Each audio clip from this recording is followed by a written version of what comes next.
Hey crew, it's Pitt, and I'm back with some more esoterica. Today we are diving back into the works of Mr. Eliphas Levi. This is Transcendental Magic, its doctrine and rituals. We are reading aloud and discussing as we go along the various points brought to light by the text. It is not the format for everyone, but people do find value in it. So you are more than welcome to tag along as we continue our exploration. Before we begin, however, if you are unfamiliar with me, any of my unconventional beliefs, or if at any point in time I lose you in the terminology, there will be several playlists linked in the corner above, in the box down below, along with the original source material and the link for my book, so that you can get a better understanding of who I am and why I say the things that I do. Today is definitely going to be one of those days that you're probably going to be looking into the playlist, because I'm going to piss all kinds of people off with this one, I am certain. With all that being said, let us dive in and continue our exploration of Transcendental Magic, its doctrine and ritual, with chapter 15 and 16, Black Magic. Samael Auxiliator. We approach the mystery of black magic. We are about to confront, even in his own sanctuary, the black god of the Sabbath, the formidable goat of Mendes. It is important to remember that there is no black god. There is only one God. All other entities are not God. And so if there is a black god, it is you giving power to something, but it is not a god. At this point, those who are subject to fear should close this book. Even persons who are a prey to nervous impressions will do well to divert themselves or to abstain. We have set ourselves a task, and we must complete it. Let us, first of all, address ourselves frankly and boldly to the question, is there a devil? What is the devil? As to the first point, science is silent, philosophy denies it on chance, religion only answers in the affirmative. I deny it, right? We'll go ahead and hit that real quick. There is but one God. He is all things, all time. There is nothing outside of God. There is nothing outside of the will of God. You have free choice, and so God makes allowances for your choices. We do face temptation, but that is an aspect of God. That is not some separate entity who is co-equal to the creator of the entirety of the universe. It is one of those anthropomorphizations, right? There is bad things that happen. Obviously, there must be some person sitting up there, and they're the ones responsible for it. It can't possibly be me or my bad decisions. It has to be this outside entity who is influencing me. Now, I do believe that there are entities, but I do not believe that any of them are co-equal to the creator of the entirety of the universe, he who is the very fabric of all existence. There is no equal to that, but he contains both the masculine and the feminine. I say he because that's a common vernacular, not because God is actually a dude, right?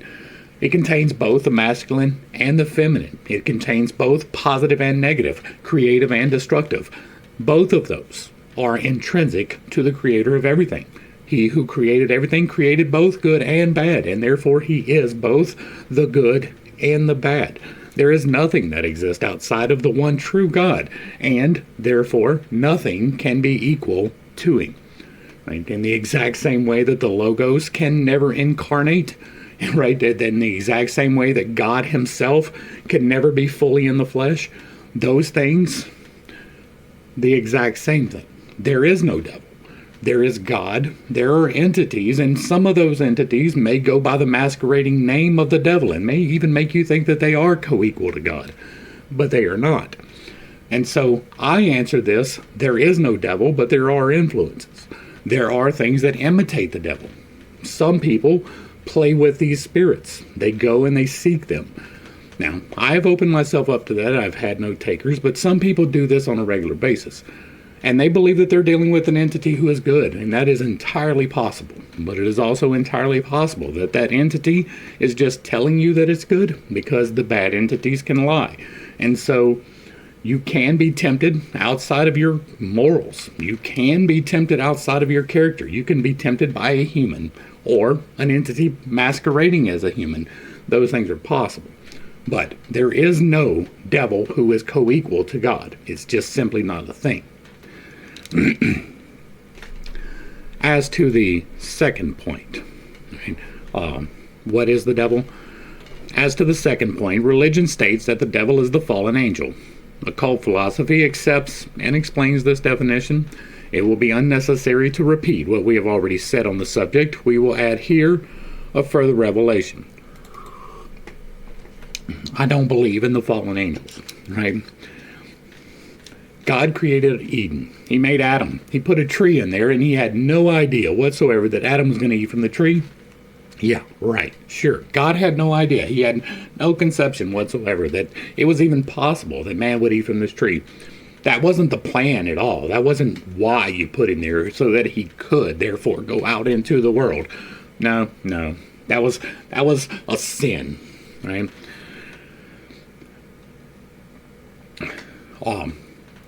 There did not need to be an angel in the garden to tempt man, to tempt man. It could have been done completely without. As a matter of fact, you would be very well served to use Genesis as an allegory, and not as a factual definition for a variety of reasons. First being that no one was here at the creation of the universe. No one was present. No one witnessed it. You may think that you do. I had a spiritual experience for myself where I saw it all happen. It is speculative. It happened inside of my mind, or me being pulled out and whatever. But still, I cannot give that to you. Therefore, it is not verifiable. No one was here. There is no one who witnessed God say, I am the light. Right? We have this allegory for creation that we have created to help us understand creation. That's what that's about. There may be higher mystical teaching contained in it, although that is somewhat doubtful, but it is entirely possible. There did not need to be an angel for that to happen. In the exact same way that there didn't have to be someone who died in order for you to be forgiven from sin. The exact same way that nobody had to kill a goat for you to be forgiven from sin. These are things that we have created to help us justify our lives. Right? Without having to take responsibility for ourselves, we just kill this goat and then all of our sins are forgiven. That's perfectly fine. There's probably some entity out there that told you that, but it definitely was not God. It was probably something masquerading as God. We saw that quite a bit in the Old Testament. And so there is temptation. There are bad things. But they don't have to be created by some entity who is intrinsically opposed to the creator of the universe. The book of Job will give you some enlightenment on that. And if you're unfamiliar, I have a Bible study where we did the book of Job, and we saw a lot of things. There did not have to be a fallen angel. I don't believe that it is a fallen angel. I believe that these angels, even the ones that tempt you, they were created that way, the exact same way that man was created to eat that apple. Right? That was meant to happen. If it wasn't, God wouldn't have put the apple there. He would have gave it better defenses. Right? All of those allegories play into. There can be entities. I believe that there are, right? But that doesn't mean that they were created to be good and then they fell because of pride. That, again, is anthropomorphizing things that we don't know. We are allegorizing. And so take it with a grain of salt. I'm going to say this fully for me as advice. Don't play with these things. Don't go seeking Lucifer. Don't go seeking Satan. Don't go seeking the devil. Don't go performing black magic. Don't do it. I give that warning all of the time. Intentions make all of the difference in the world. What you plan, what you conceive, what you put your energy into, that returns to you every single time. And if you are putting your energy into negative things, you will receive negative things. There is no reason to practice black magic. None whatsoever. There is no reason to cast a spell upon another person. There is no reason to influence other people. There is no reason to put a curse on other people. All of those are extremely foolish. All of those will reverberate on you. Don't do it. Just don't do it. Then you don't have a problem. Go directly to the source. God wants you to come to Him. That is true. That is something I can stand on with 2 feet. I have done it. Prayer, fasting, meditation. That is all you need for spiritual enlightenment. You don't need an initiation. You don't need tools. You don't need rituals. You don't need baths. You don't need blood. You don't need any of those things. What you need is to seek God, not the devil. Back to the text. In black magic, the devil is the great magical agent employed for evil purposes by a perverse will. Now, they wouldn't say that they were perverse, right? If you're performing black magic, you don't believe that it's black. It just is. Ask Styx Hexenhammer. And I will keep hitting that because it is so very true right now. Exactly, he's getting exactly what he asked for. The old serpent of the legend is nothing else than the universal agent, the eternal fire of terrestrial life, the soul of the earth, and the living fount of hell. Once again, I will remind you, there is no hell. We have said that the astral light is the receptacle of forms, and these, when invoked by reason, are produced harmoniously. But when evoked by madness, they appear disordered and monstrous. So originated the nightmares of St. Anthony and the phantoms of the Sabbath. Do, therefore, the evocations of Gautier and demonomania possess a practical result? Yes, mass hysteria. Yes, certainly. One which cannot be contested, one more terrible than could be recounted by legends. When anyone invokes the devil with intentional ceremonies, the devil comes and is seen.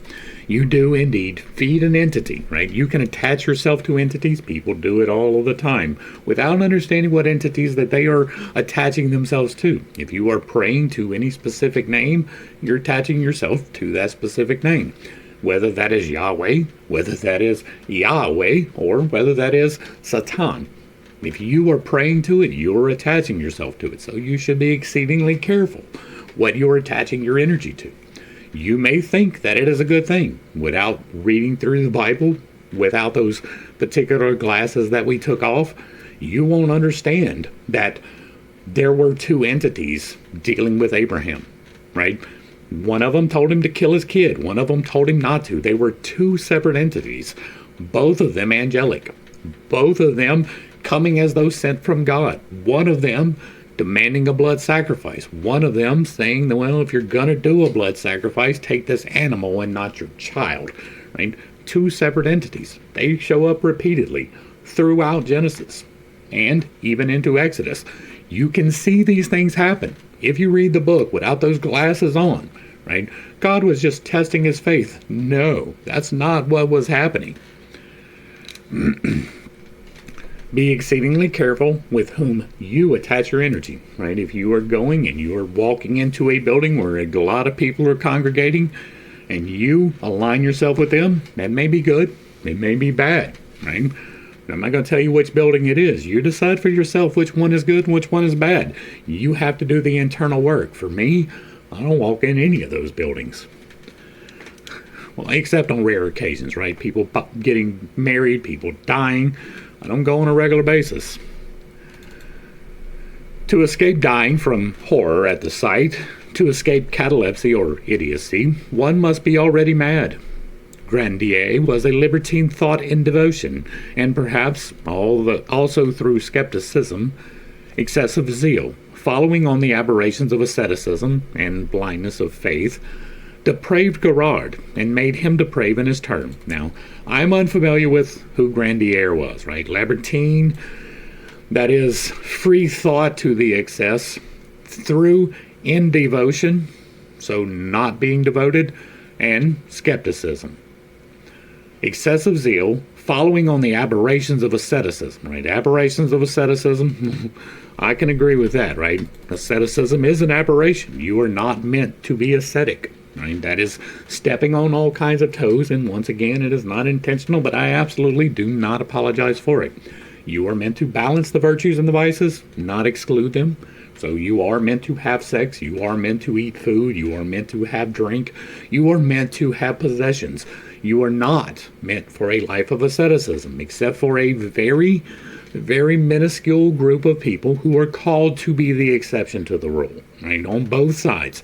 It is exceedingly small. It is almost certainly not you. It may be, but probably not. Most people, almost all of the people in the entirety of history who have practiced asceticism were giving in to pride.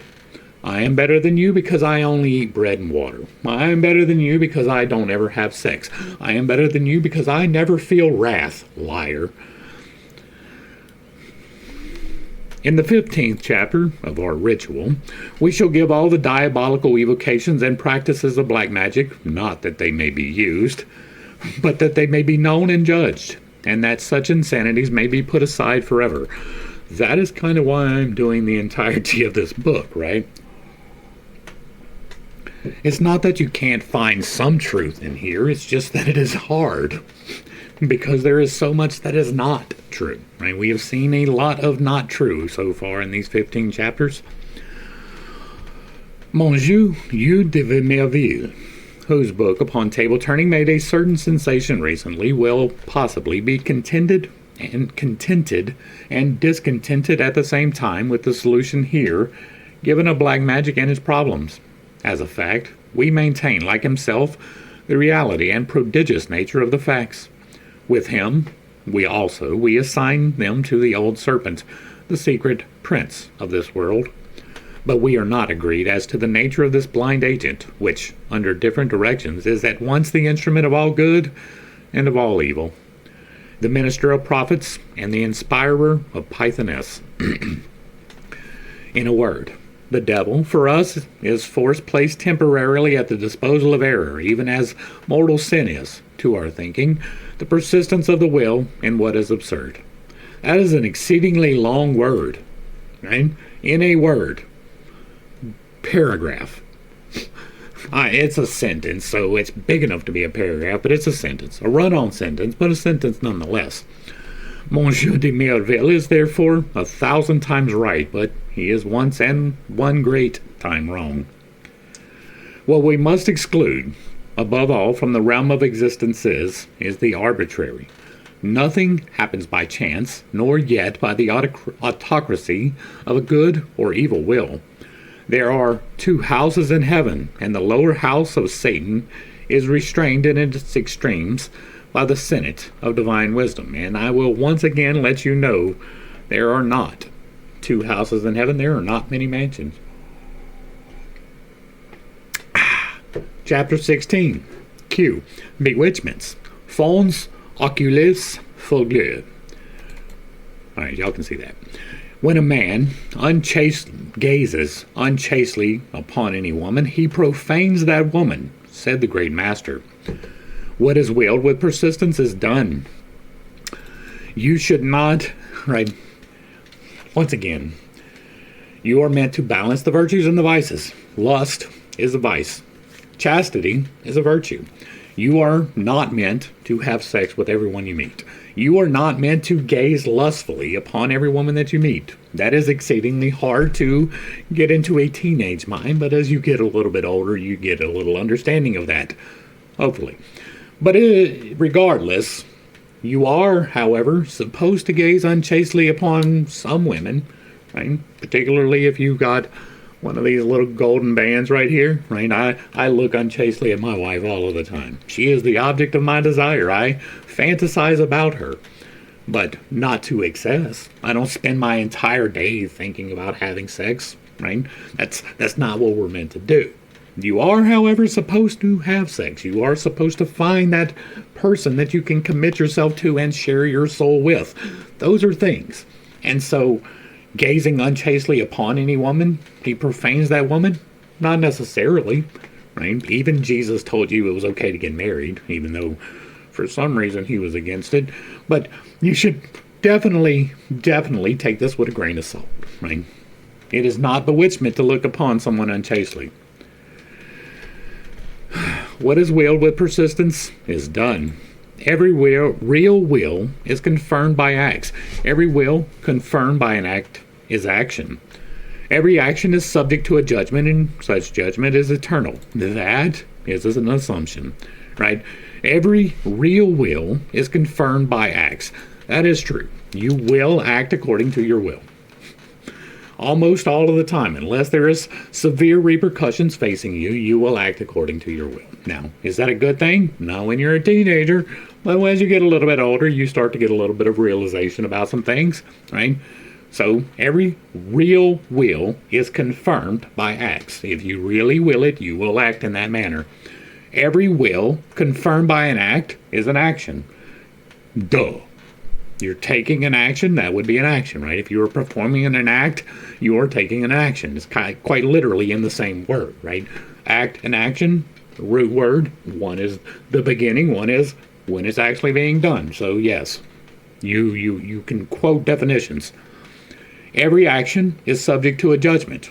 That is true. But whether that is a good judgment or a bad judgment, that is up for debate.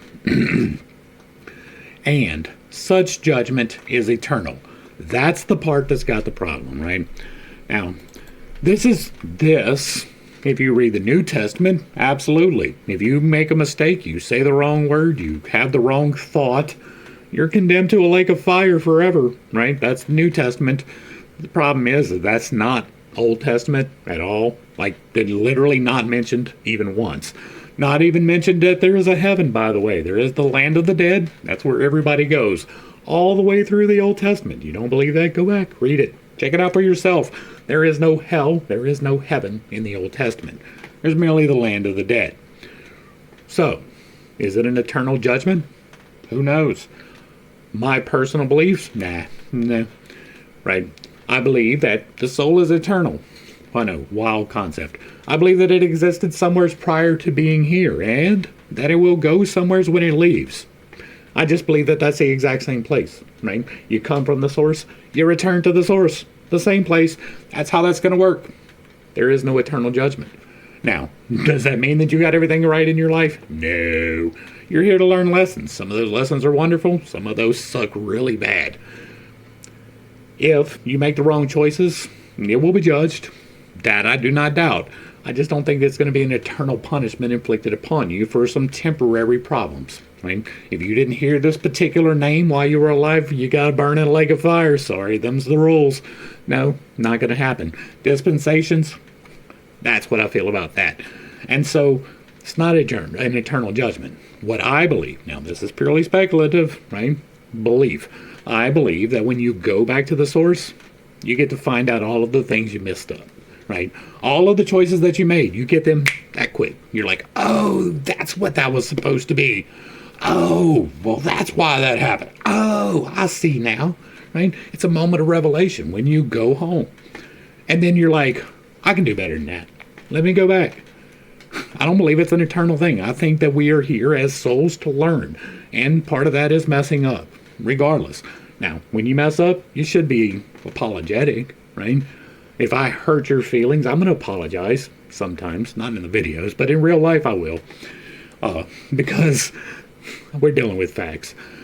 But, like, I'm not going to intentionally be mean to you. I'm not going to intentionally hurt your feelings. I'm not going to intentionally steal from you or anything like that. But if an accident happens and it's brought to my attention, I'm going to apologize for it. It's the same on the eternal level, right? You're not an asshole for walking over trash until you see the trash.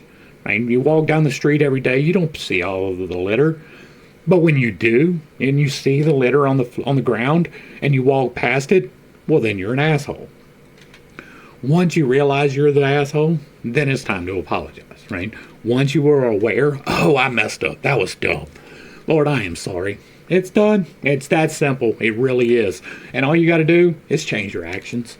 No longer take those same steps. It's really simple. There's nothing that had to die for you to be forgiven from your sin. Isn't it not amazing? You don't believe that? Check out the Old Testament. It's in every single chapter. Well, almost every single chapter. That you do not have to have a sacrifice to be forgiven from sin, in case that wasn't clear. Back to the text. These are dogmas and principles from which it follows that the good or evil which we will to others as to ourselves according to the capacity of our will and within the sphere of our action will infallibly take place if the will be confirmed and the determination fixed by acts. Yeah. If you have an idea and you act upon it, something's going to happen. Now, whether it is your desired result or not, but something's going to happen, right? If the will be confirmed and the determination fixed by acts, it cannot be anything else. Something will happen. You not only have the idea, but you're acting upon it. Yeah, something's going to change. Now, You should be entirely sure of your motivations before you change situations. Right? That's something you should do. You should look at the repercussions. You should see who else is affected. All of those things should be taken into consideration. Now, your life, your priority. So don't stop yourself from growth because of other people.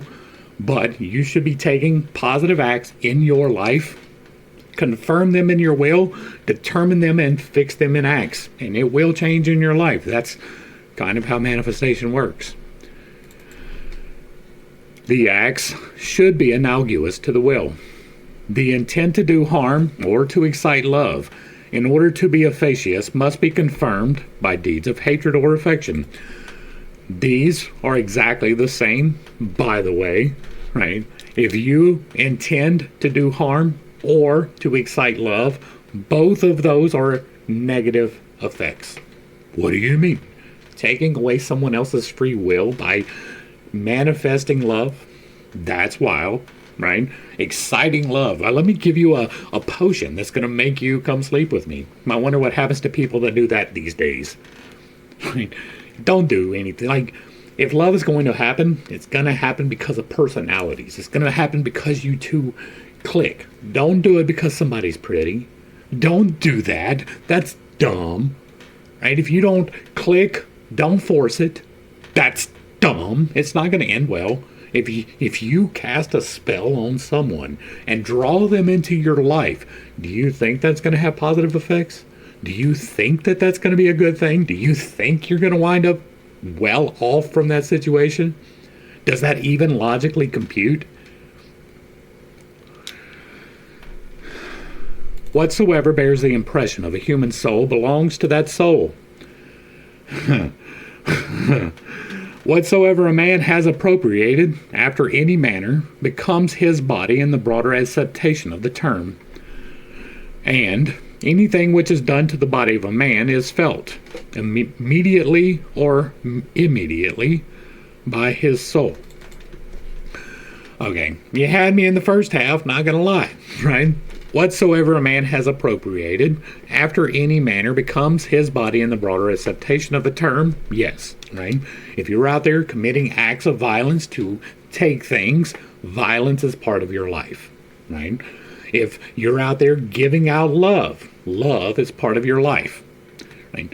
If you are appropriating other people's things, you are taking from hate, right? If you are giving away things, you are giving from love. Both of those are appropriating. What does appropriating mean? It means giving to the correct assignment, right? The giving the correct thing to the correct person. You are appropriating it. And so, yes, whatever you have appropriated in any manner, that's the key, right? If you are doing it in a positive manner, positive. If you are doing it in a negative manner, negative. That is what you are appropriating, right? Not the result, but the intention. It is for this reason that every species of hostility towards one's neighbor, is regarded by moral theology as the beginning of homicide. That is, by a moral theology. Just one out of all the ones on the entirety of the planet. All, 3 billion people? There's something like maybe 100 different belief systems. And out of all of those, just one says that. Now, should you be holding hostility towards your neighbor?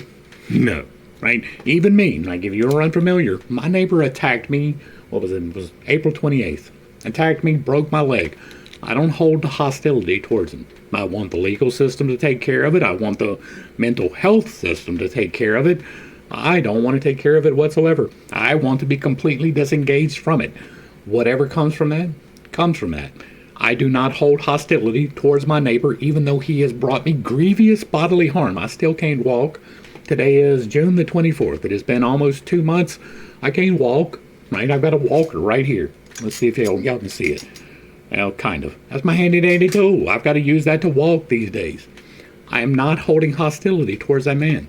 I want him to get exactly what he's got coming to him, and that is up to God, not me. I want to disengage from it. Do not hold on to hostility for your neighbor. But there are times for hostility. That is true. If he comes and attacks me again, I can get hostile. Right? I'm not going to go attack him. I'm not going to antagonize him. I'm not going to go in his yard. I'm not going to talk to him. I try not to look at the fellow. Right? But if he comes at me, I am perfectly justified in defending myself. You have the right to defend yourself too. And that goes against this moral theology from that one crew, right? They say, oh, somebody hits you in one cheek, turn your other one. No. Disengage. Remove yourself or defend yourself. That is the only options. Back to the text. Bewitchment is a homicide, and the more infamous because it eludes self-defense by the victim and punishment by law. That I do agree with. Do nothing against anyone's free will. That's why I told you not to try to bring love into your life. This principle being established to exonerate our conscience, and for the warning of the weak vessels, let us affirm boldly that bewitchment is possible. That is true.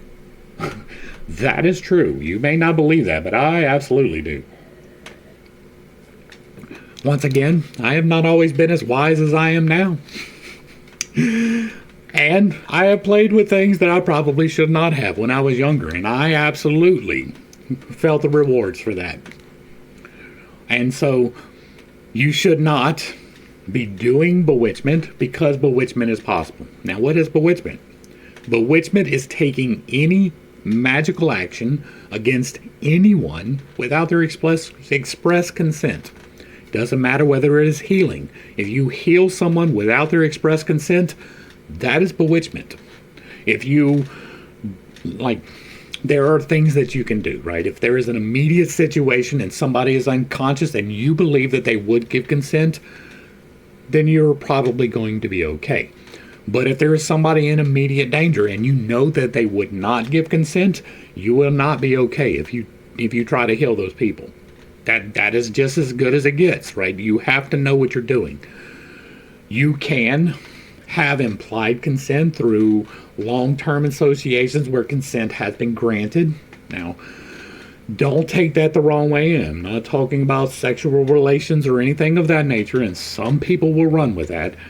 But if you've been married for, 25 years or so, it's okay to help your partner, right? Even if they're not able to consent. If you know that they would, that's another level. Now, that does not mean that you should be practicing magic upon your partner without their consent. There are exceptions to the rule, but the rule is pretty firm. You should not, as a practice, be doing anything outside of yourself that you do not have consent for. That's as simple as the rule gets, right? If you don't have consent, it is bewitchment. And bewitchment will reverberate. Even if you think it's positive, if they don't consent, it is negative. It's really that simple. Consent is intrinsically important to humanity. Let us even go further and lay it down that it is not only possible, but in some sense, necessary and fatal. It is continually going on in the social world, unconsciously, both to agents and patients. And this word right here makes all the difference in the world, right? If you don't know that you're doing it, that is completely different than intentionally doing it. We gave the example yesterday, right? If you walk into a room, you and your friend walk into a room, and you've never seen a gun before, but there's one laying on the table right there, and you pick it up and you point it at your friend and you pull the trigger and you kill them. That is unconscious. You didn't know that this was a weapon. You did not know what the reverberations were. But if you did, if you intentionally walked in, saw the gun, knew what it was, picked it up, pointed it at your friend and shot him, then that's murder. That is not unconscious. That is a whole different level of responsibility. It's the same with this particular subject, right? My wife spoke our marriage into existence, right? The very first time that she put her eyes upon me, she told her friend, I'm going to marry that guy. And here we are 25 years later. That was an unconscious speaking into reality. That was, and I'm not limiting my free choice to that decision, right? I was attracted to, but that happened. That was an unconscious manifestation. If, however, you've got the object of your desire and you're focusing your intention and your energy into changing their attitude towards you, that's intentional. That's going to be a problem for you. Involuntary bewitchment is one of the most terrible dangers of human life. And this I disagree with, right? Now, again, with that caveat, if you are doing it with knowledge, then it is not unintentional or involuntary, right? If you even attempt to practice magic and you do bewitchment, it will absolutely reverberate, right? But the involuntary, that's going to be right. That seriously does take into consideration your intentions. That does not mean that you're going to get the object of your desire if you don't know about bewitchment and you're speaking it into existence, right? It is not a foregone conclusion, ever. Involuntary bewitchment is not, like, I'm not going to say this, right? One of the most terrible dangers of human life, I know. Like, there are more terrible dangers. There are. You can intentionally choose to torture someone. That is a more terrible danger than this. For your soul, for your energy, for you, not for them. It's bad for them, but for you, right? It is worse for you to intentionally choose to do this act than to involuntarily do this, right? Intentions do make a difference. That's why that saying came about, the road to hell is paved with good intentions, because even if you think that you're doing right, you may not be. Passional sympathy inevitably subjects the hottest desire to the strongest will. Not necessarily. Moral maladies are more contagious than physical. That is true. And there are some triumphs of infatuation and fashion which are comparable to leprosy or cholera. I am very intentionally not going to mention a societal flaw that we have these days where people are mutilating themselves because of fashion and some triumph of infatuation, right? There have always been some people who didn't fit in, but there is a contagion, a moral contagion even, that is more contagious than the physical. It is spreading like wildfire. You see it mainly in certain cities, in certain places, but it is there. It is growing even. It is a problem. And it is because of this. Moral maladies, right? That is not to say that someone who has genuinely got the problem is morally wrong. But the people who are following and are not genuinely having the problem, they are just contagious. They have just caught something. And here's what it breaks down to. This is their way of being a victim, right? It is a way of differentiating themselves in a world that is getting rather homogenous. Most people don't have original thoughts, as terrible as that is. And so, in order to stand out, they are seeking this outlet. That is true for most of them. That is not true for all of them. I do not stand on absolutes for most things. There are people who are naturally confused. They are the exception to the rule. But that is not our problem today. Our problem today is people wanting to be the exception to the rule so that everybody looks at them. And you can tell those people by how loudly they are yelling about it. Right? How do you know if somebody's a vegan? You don't have to ask. They will tell you. Back to the text. We may die of an evil acquaintance as well as of a contagious touch. And the frightful plague, which during recent centuries only has avenged in Europe the profanation of the mysteries of love, is a revelation of the analogical laws of nature, and at the same time offers only a feeble image of the moral corruptions which follow daily on an equivocal sympathy. Right, wait. And the frightful plague, which during recent centuries only has avenged in Europe the profanation of the mysteries of love. Is this talking about the Inquisition? Like, I do not understand. Like, this can't be talking about the bubonic plague, right? This can't be talking about that, because that was caused by fleas. Now, they didn't know that then, right? As a matter of fact, at this point in time, I don't know that they had that idea yet. But so, there is a story of a jealous and infamous man who, to avenge himself on a rival, contracted an incurable disorder and made it the common scourge and anathema of a divided bed. This atrocious history is that of every magician, or rather of every sorcerer who practices bewitchments. Alright, again, this is another one of those stories that apparently was common knowledge, but is not now. I have no idea what he is talking about. The story of a jealous and an infamous man, to avenge himself on a rival, contracted an incurable disorder, and made it the common scourge and anathema of a divided bed. Like, that sentence doesn't even make sense. He poisons himself in order that he may poison others. He damns himself that he may torture others. He draws in hell with his breath in order that he may expel it by his breath. He wounds himself to death that he may inflict death upon others. But, possessed of this unhappy courage, it is positive and certain that he will poison and slay by the mere projection of his perverse will.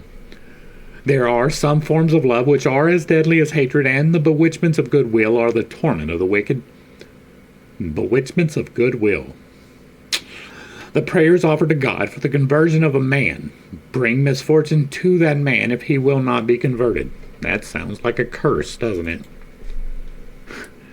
You won't follow my control system, so I'm going to make sure that God punishes you for not following my control system.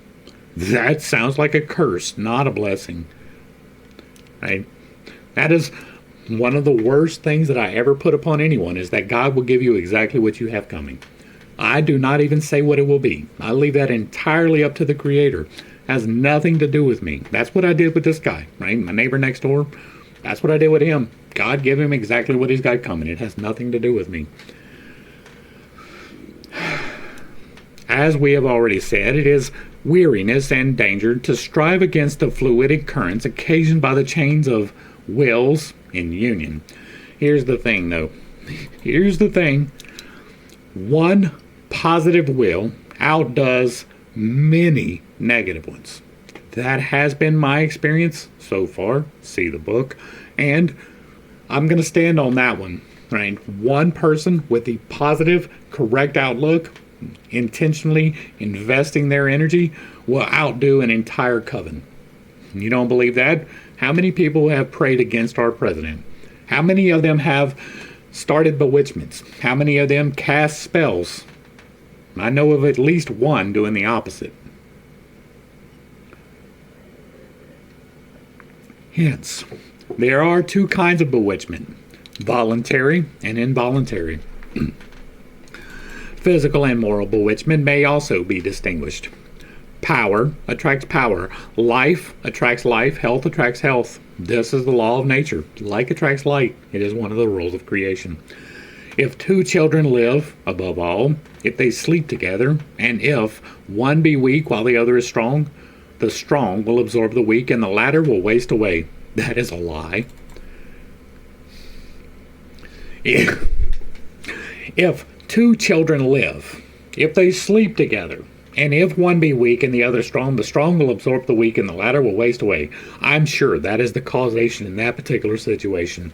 I am sure that it is absolutely that there is one child that is healthy and one child that is sick, that made the child that is sick waste away. I am positive that that's what happened. Can you feel the sarcasm coming out of me? For this reason, it is important that children should always sleep alone. History. In the entire history of humanity, you know what the most common dwelling has been? One room. That has been the most common dwelling in history. We have others, right? But even then, at most, it was two, sometimes three, for most of humanity.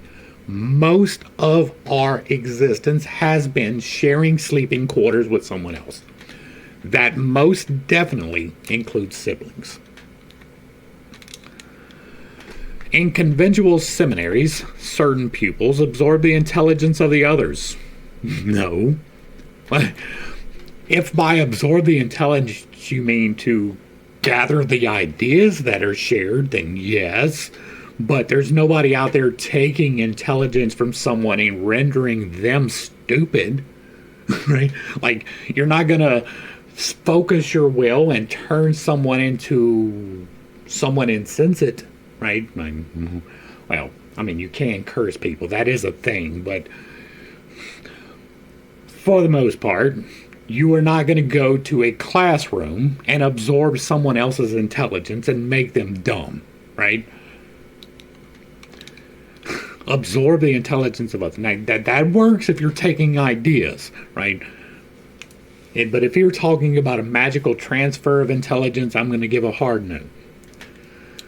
And in every given circle of men, an individual speedily appears who avails himself of the wills of the rest. That is a true thing, too. Narcissism does exist. Bewitchment by means of currents is exceedingly common, as we have already observed. Morally as well as physically, most of us are carried away by the crowd. That is true. What, however, we have proposed to exhibit, more especially in this chapter, is the almost absolute power of the human will upon the determination of its acts and the influence of every outward demonstration upon outward things. Voluntary bewitchments are still frequent in our rural places because natural forces among ignorant and isolated persons operate without being diminished by any doubt or any diversion. Voluntary bewitchments. Let's talk real quick. I can pull from history for this one because I've got an experience. When I was a child, 5, 6, 7, the timing is a little unclear, I had a case of warts. Now, if you're unaware, warts are caused by a virus. My grandmother brought me to the Gree man. He lived down the road. He rubbed his hand on my leg like this. He said, "Whee!" And then a week later, they were gone. Like, they fell off. They were gone. He didn't wipe no ointment on it. There was no liquids. He did like this. He said something under his breath that I could not understand. And then a week later, the bewitchment happened, right? I don't think it even took a week, but they were gone. And I'm not talking about a wart. I'm talking about an infestation. I grew up poor. Imagine that. But like my whole leg, from the knee to the calf, or from the knee to the ankle, was ate up with them, right? We couldn't afford the doctor. She brought me to the Gree man, and the Gree man said, "Whoop," and they were gone. That was a voluntary bewitchment, right? That was definitely in a rural place. Now, among ignorant and isolated persons operate without being diminished by any doubt or any diversion. That is up for debate. I would not consider my grandmother ignorant, right? Isolated, yeah, we were rural, so kind of isolated, but I wouldn't consider her to be ignorant at all. A frank, absolute hatred, unleavened by rejected passion or personal cupidity, is, under certain given conditions, a death sentence for its object. I say unmixed with a more amorous passion or cupidity because a desire, being an attraction, counterbalances and annuls the power of projection. For example, a jealous person will never officiously bewitch his rival, and a greedy heir will never, by the mere fact of his will, succeed in shortening the days of a miserly and long-lived uncle. This is not necessarily true. Just because you have the wrong morals does not mean that it will not be effective. Right? Bewitchments attempted under such conditions reflect upon the operator and, rather than hurt the object, setting him free from a hostile action which destroys itself by excessive exaggeration. Now, that is in part true. You will feel the reverberations, but that does not mean that they will not as well. Right? If you are casting this, if they are protected, then yeah, it will absolutely just reverberate on you, and they won't feel anything. Like, You can't cast a spell at me. It will reverberate. I promise you. Don't do it. But, so that part is right. Right? If someone is protected, it will revert. It will just bounce back. But if they are not, and most people are not, then it will affect them. Probably not to the degree that you desire when you cast it, but there will be, that's the intended result. And so that will be what happens from the force of will being applied. But again, probably not to the result that you desire, right? What happens to you is definitely going to be out of your desire. And so, once again, don't do it. It's really simple to avoid the consequences of bewitching people. Don't do it. The term envoûtement, bewitchment, so strong in its Gaelic simplicity, admirably expresses what it means: the act of enveloping someone, so to speak, in a formulated will. The instrument of bewitchments is the great magic agent, which, under the influence of an evil will, becomes really and positively the demon. Witchcraft, properly so called, that is, ceremony operation with intent to bewitch, acts only upon the operator and serves to fix and confirm his will by formulating it with persistence and labor, the two conditions which make volition officious. The more difficult or horrible the operation, the greater is its power, because it acts more strongly on the imagination and confirms effort in direct ratio to resistance. This explains the bizarre nature and even atrocious character of the operations in black magic, as practiced by the ancients, and in the Middle Ages, the diabolical masses, administration of sacraments to reptiles, effusions of blood, human sacrifices, and other monstrosities. Are we talking about Christianity? Right? The masses, where they deal with blood and flesh, right? The administration of sacraments to reptiles. Have you seen the Vatican? Effusions of blood. That is quite literally the entirety of the Bible. Human sacrifices, also very much a part of the Bible, especially the New Testament, and other monstrosities, which are the very essence and reality of Goetia or negromancy. I am unfamiliar with that word. I'm going to pop that one out. We're going to see what this means. I may regret it, but we're going to see. Necromancy. So it's just another word for necromancy. Okay. Whew. Took a chance on that one. Such are the practices which, from all time, have brought down upon sorcerers the just repression of the laws. Black magic is really only a graduated combination of sacrileges and murders designed for the permanent perversion of a human will and for the realization of a living man in the hideous phantom of the demon. A graduated combination of sacrileges and murders designed for the permanent perversion of a human will. I wonder if putting someone upon a cross would qualify for that. It is, therefore, properly speaking, the religion of the devil, the cultus of darkness, hatred of good carried to the height of paroxysm. It is the incarnation of death and the persistent creation of hell. The Kabbalist, Bodin, who has been erroneously considered a feeble and superstitious mind, had no other motive in writing his Demonomania than that of warning people against dangerous incredulity. Initiated by the study of the Kabbalah into the true secrets of magic, he trembled at the danger to which society was exposed by the abandonment of this power to the wickedness of men. I'm going to pop this out so that I remember to write it down to look up later. Hence, he attempted what, at the present time, Monsieur Ouds de Merville is attempting amongst ourselves. He gathered facts without interpreting them, and affirmed in the face of inattentive or preoccupied science the existence of the occult influences and criminal operations of evil magic.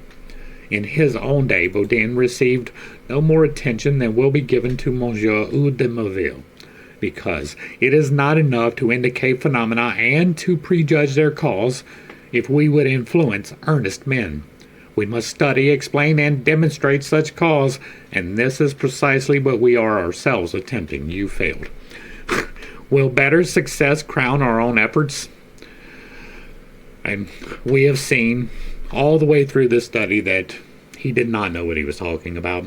Right? He was mirroring other people. He was repeating things he had read or heard, but he was not good at practicing these things. He did not understand. He turned away from it in his later days because he did not achieve a depthship, much less mastery. So, will better success crown your own efforts? No, you have not succeeded. Right?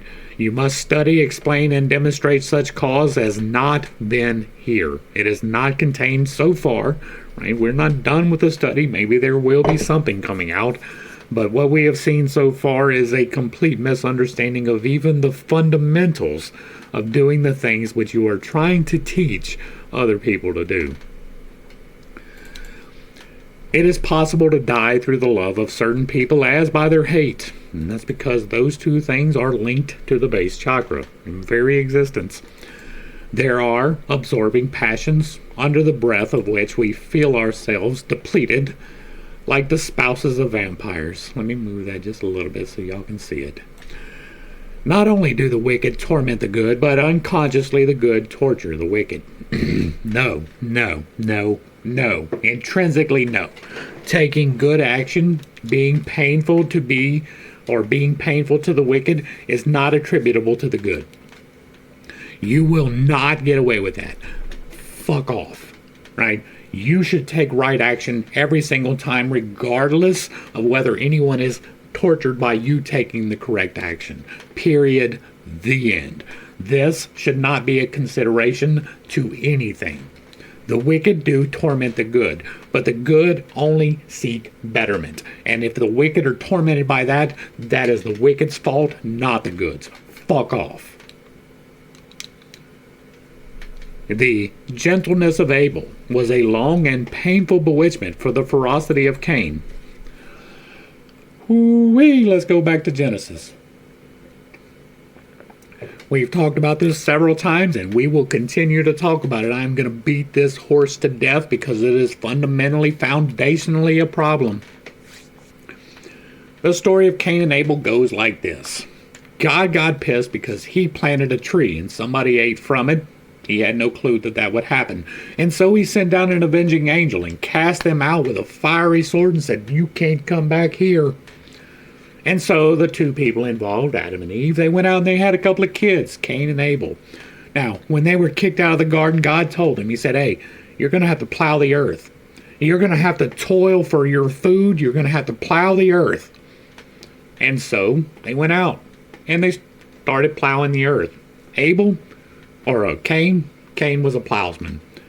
Cain went out there and he plowed the furrows and he planted the seeds and he invested his energy into doing exactly what God told him to do. And then you got Abel. Abel was a shepherd. Abel kept the animals. He killed one of them. And he cut it up and he put it on a rock and he caught it on fire. And God said it was good. And then Cain saw it and he was like, you know what? I'm going to give an offering too. And so he came with the fruit of the earth, the best of his crops, and he put it on a rock and he caught it on fire and it didn't take. And he was like mad, and so he hit his brother with a rock, right? Now, that's the story. Here's the problem.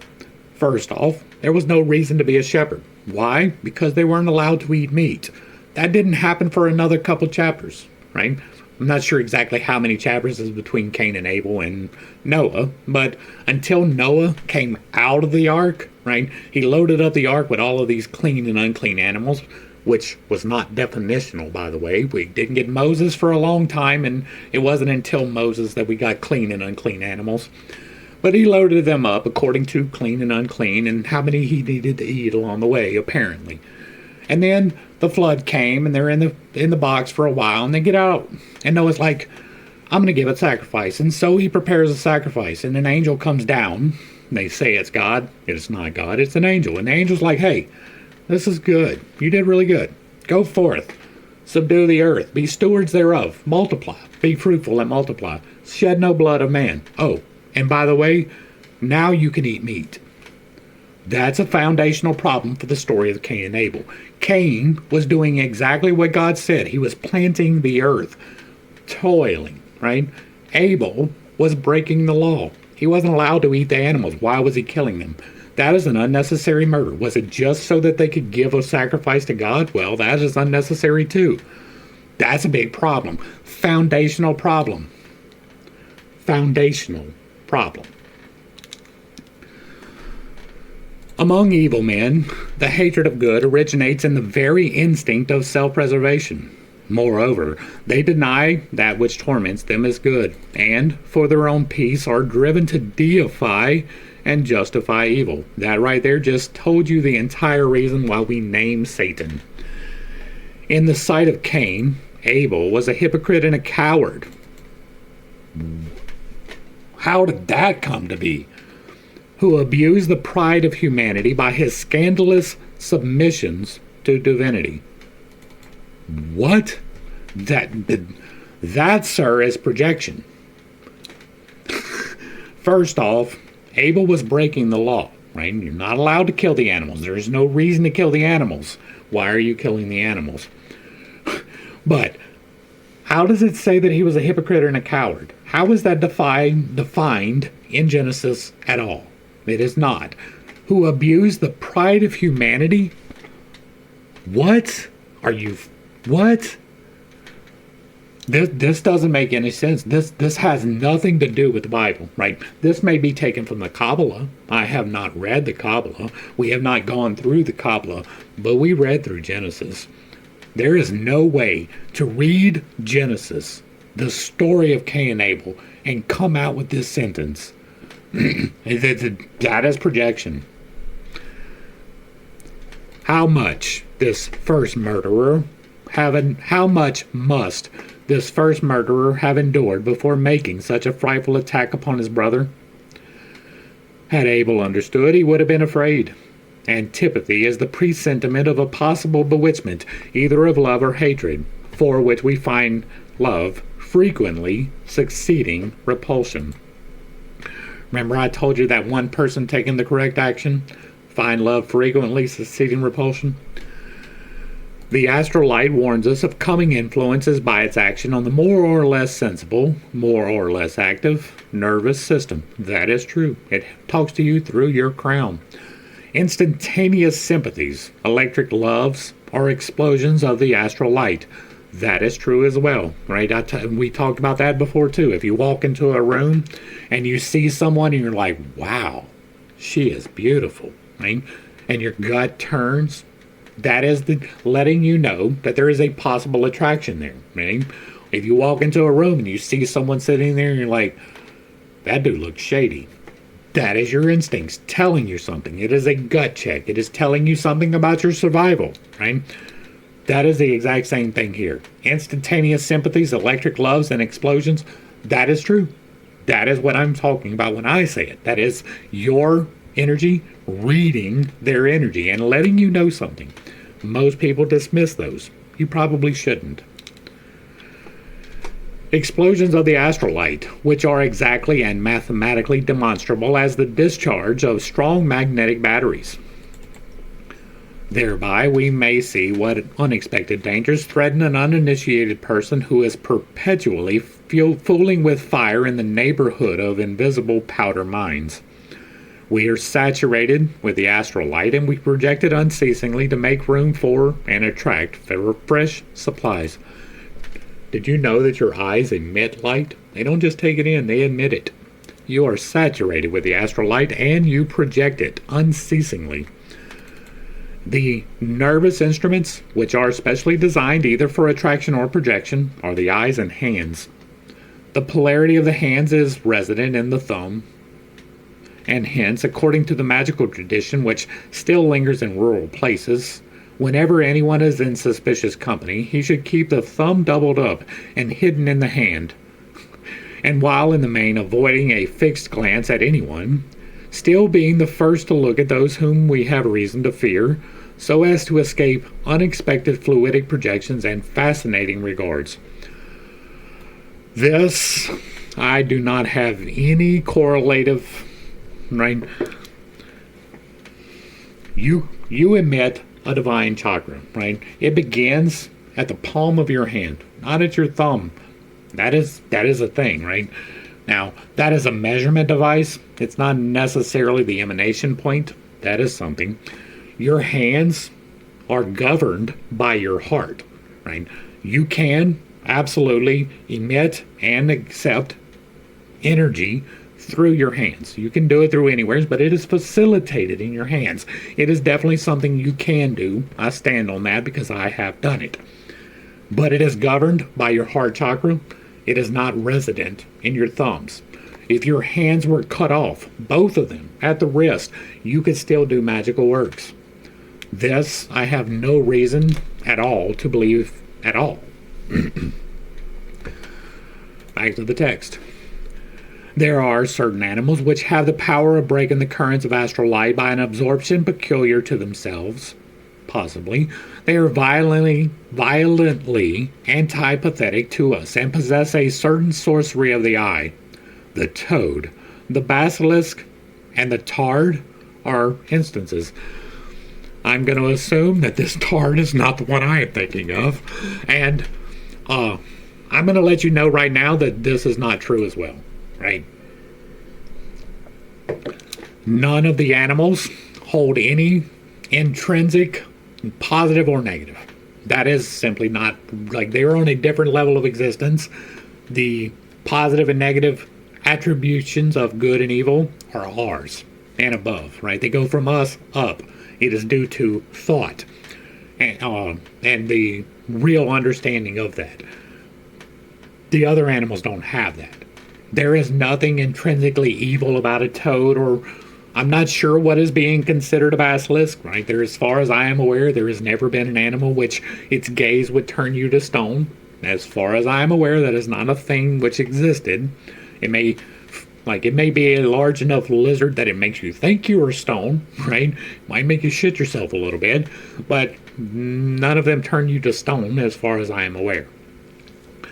Most likely, the instances that are attributed to this basilisk are simply sculptures, right? And so I'm going to go, like, I don't even know what the tard is supposed to be, but no animal, none, are intrinsically good or evil. None of them.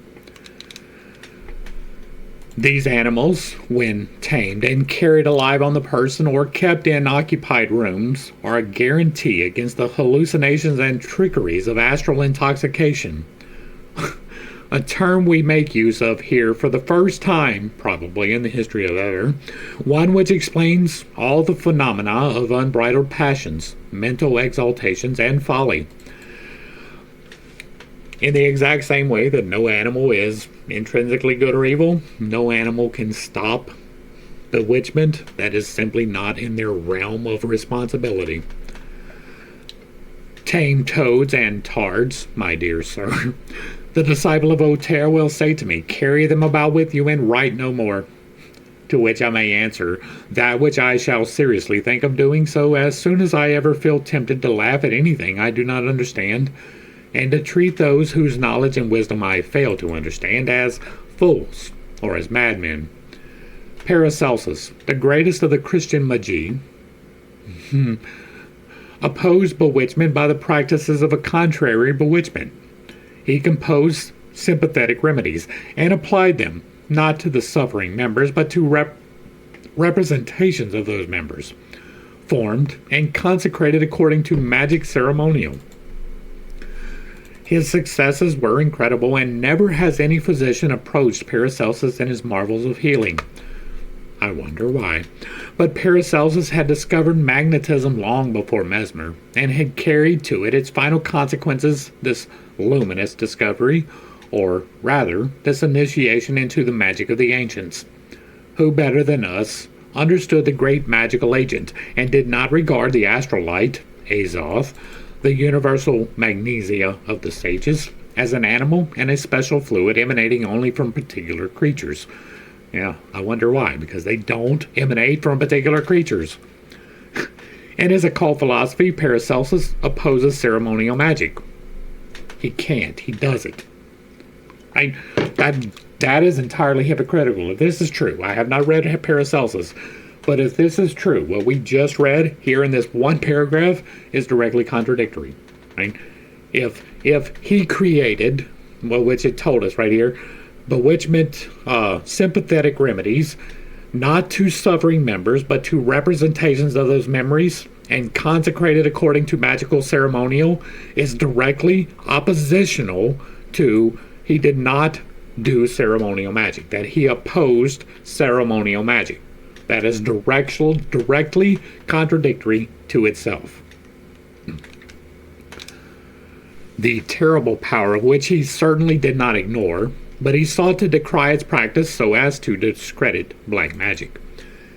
He locates the omnipotence of the Magnus in the interior and occult magnes, and the most skillful magnetizer. And I want to point out that this second part, right, opposing ceremonial magic, the terrible power which he did not ignore but sought to decry, that is what I am doing, right? I'm not saying that it doesn't work. I'm saying that it's stupid. He locates the omnipotence of the Magnus in the interior and occult magnes. Yes. And the most skillful magnetizers of our own day could not express themselves better. At the same time, he counseled the employment of magical systems. Wow, this thing goes all over the place. Magical symbols, talismans above all, in the cure of diseases. I stand against this as well. Talismans are part of ceremonial magic. Tools have no use in and of themselves. That is not to say that you cannot use tools. I use tools. I have clearing stones that I use to focus my energy in my meditative practices. You can use tools, but none of the tools have power for themselves. And if you are investing your energy into a tool, that energy is going to reside there for a while, and it may be put to purposes that you do not intend. On top of that, you do not know what these talismans do, and if you are going to an entity who is telling you, they can lie. Talismans above all in the cure of diseases. In our 18th chapter, we shall have occasion to return to the talismans of Paracelsus, while following Gaffarel upon the great question of occult iconography and numismatics. Bewitchment may also be cured by substitution, when that is possible, and by the rupture or deflection of the astral current. The rural traditions on all these points are admirable, and undoubtedly of remote antiquity. They are remnants of the instruction of the Druids, who were initiated in the mysteries of Egypt and India by wandering hierophants. 100% of this is speculation. We do not have any good records of the Druids. The only records that we have of the Druids were written by the people trying to kill the Druids, and so they are not accurate representations. We do not know that they were initiated in mysteries in Egypt or in India by any means whatsoever. We don't have any histories of them. And by wandering hierophants also is entirely speculative. We don't even know that those things existed. They almost certainly did. That is not what I'm trying to say. We don't know. There is no record at all that is truly informative on the Druids. Everything that is even close to being positive was well after the influence of the church. Back to the text. Now, it is well known in vulgar magic that a bewitchment, that is, a will persistently confirmed in ill-doing, invariably has its results and cannot draw back without risk of death. The sorcerer who liberates anyone from a charm must have another object for his malevolent ill-doing. Malevolent in ill-doing invariably has its result and cannot draw lengths, or it is certain that he himself will be smitten and will perish as the victim of his own spells. No, you can absolutely liberate someone else from a charm. The astral movement, being circular, every azotic or magnetic emission which does not encounter its medium returns with force to its point of departure, thus explaining one of the strangest histories in a sacred book, that of the demons sent into the swine. You know what would be a better explanation for that? The Odyssey, which thereupon cast themselves into the sea. This act of high initiation was nothing else but the rupture of a magnetic current infected by evil wills. "On them is legion, for we are many," said the instinctive voice of the possessed sufferer. Possession by the demon are bewitchments, and such cases are innumerable at the present day. A holy monk who has devoted himself to the service of the insane, Brother Hilarion Tissot, has succeeded by long experience and incessant practice in curing a number of patients by unconsciously using the magnetism of Paracelsus. He attributes most of his cases either to disorder of the will or to the perverse influence of external wills. He regards all crimes as acts of madness and would treat the wicked as diseased instead of exasperating and making them incurable, under the pretense of punishing them. What space of time must still elapse ere poor Brother Hilarion Tissot may be hailed as a man of genius? Apparently more than has. I've never heard of him before, nor his procedures. They may have worked, but if so, they were hidden by science. And how many serious men, when they read this chapter, will say that Tissot and myself should treat one another according to our common ideas, but should refrain from publishing our theories, if we do not wish to be reckoned as physicians worthy of a hospital for incurables. It revolves, notwithstanding, said Galileo, stamping his foot upon the earth. You shall know the truth, and the truth shall make you free, said the Savior of men and other people. It might also be added, ye shall love justice, and justice shall make you whole men. A vice is a poison, even for the body. True virtue is a pledge of longevity. This is not correct, right? Consumption by the vice is. Partaking of the vice is not. You are allowed to drink. You are allowed to have sex. You are allowed to eat food. You are allowed to have possessions. You are even allowed to have pride in your accomplishments. All of those things are possible, and you should willingly participate in them, but not to the exclusion of the virtues. You should at times be chaste. You should at times fast. You should at times be charitable. Right? The balance, not the exclusion. Not every vice is a poison. Some of them are. Some of them are exceedingly temptation, right, for certain people. Some people are more prone to drink than others. If you are tending towards alcohol or alcoholism, then you should probably refrain, right? It is not for you. For you, it is a poison. But you are the exception to the rule, not the rule. The method of ceremonial bewitchments varies with times and persons. All subtle and domineering people find its secrets and its practice within themselves without even actually calculating about them or reasoning on their sequence. Herein, they follow instinctive inspirations of the great agent, which, as we have already said, accommodates itself marvelously to our vices and our virtues. It may, however, be generally laid down that we are subjected to the wills of others by the analogies of our tendencies, and above all, of our faults. To pamper the weaknesses of an individuality is to possess ourselves of that individuality and convert it into an instrument, in the order of the same errors or depravities. Now, when two natures whose defects are analogous become subordinated one to another, the result is a sort of substitution of the stronger for the weaker, an actual obsession of one mind by the other.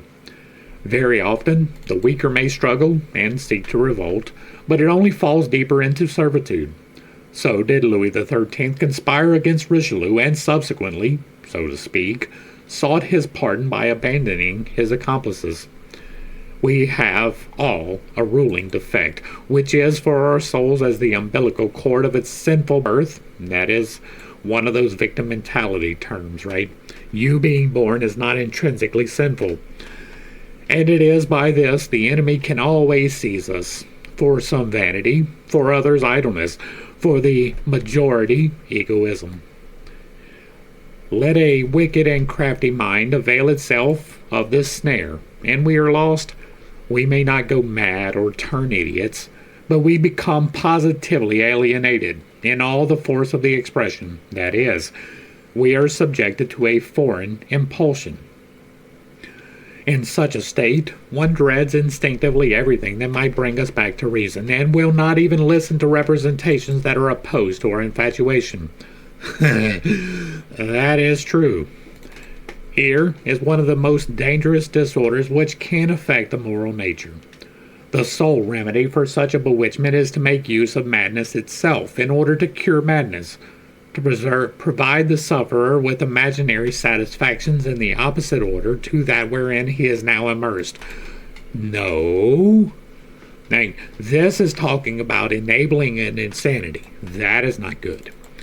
Right? You should not play into people who want to cut off their genitals. They have a problem. They need help, not enabling. Endeavoring, for example, to cure an ambitious person by making him desire the glories of heaven. Mystic remedy. Cure one who is dissolute by true love. Natural remedy. Obtain honorable successes for a vain person. Exhibit unselfishness to the avaricious, and procure for them legitimate profit by honorable participation in generous enterprises, etc. Balanced in vices and virtues. Acting this way upon the moral nature, we may succeed in curing a number of physical maladies. For the moral effects, the physical in virtue of the magical axiom, that which is above is like that which is below. This is why the Master said, when speaking of the paralyzed woman, Satan has bound her. Let you know right there not to listen. A disease invariably originates in a deficiency or an excess, and ever at the root of a physical evil we shall find a moral disorder. Yeah, right? Physical evil, moral disorder, absolutely correlated. This is an unchanging law of nature, and that is going to bring us to the end of these two chapters. Hopefully I brought a little bit of enlightenment and not too much confusion to a somewhat difficult topic. I understand I hold some unconventional beliefs, and I have a tendency to step on toes when I relay those. It is not intentional, but it is not something I apologize for.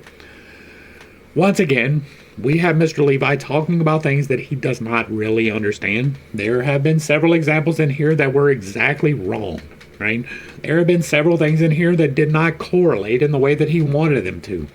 And so, once again, we are separating what is true from what is not, and somewheres in the middle we shall meet. If you like what I'm doing over here, let me know down below. Give me a like, share, sub, throw me a comment if you agree or disagree with anything that was said. Put it in the box down below, and if it remains respectful, it gets to remain up. If there is another work you would like to see me discuss in the manner that we are doing here, drop that in the box as well. And if you really like what I'm doing over here, hit me with that super thanks. Consider joining for a membership or picking up a copy of my book. To the crew, thanks for hanging out. I appreciate every single minute that you are here with me, and I am praying for you every single day. Until next time, I love you. God loves you. You are perfect, whole, and complete just the way that you are. And this has been Fit State. Peace.